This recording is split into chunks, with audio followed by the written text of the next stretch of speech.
Πάει και πάνω από 8,65. Έλληνες και ο Φουρλάνη μέσα. Για αυτόν τον σπουδαίο Έλληνα άλτη. Μίλτος Στεντόπουλο, 8,65 μέχρι τώρα. Σίγουρο χρυσά μετάλλιο. Και άλλο ένα. Τεράστιο άλμα.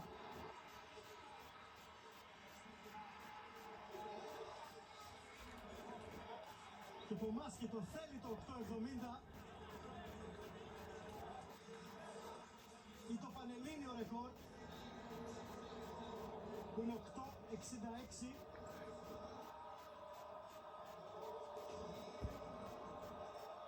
Αυτή η γλυκιά αναμονή του έκτου άλματος, πόσες και πόσες φορές μας το έχει κάνει, χωρίς βεβαίως εδώ και ώρα να παίζεται το χρυσό μετάλλιο, μόνο η τελική επίδοσή του. Ποια θα είναι?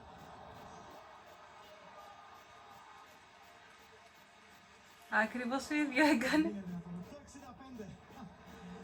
Νίκησε. Νίκησε.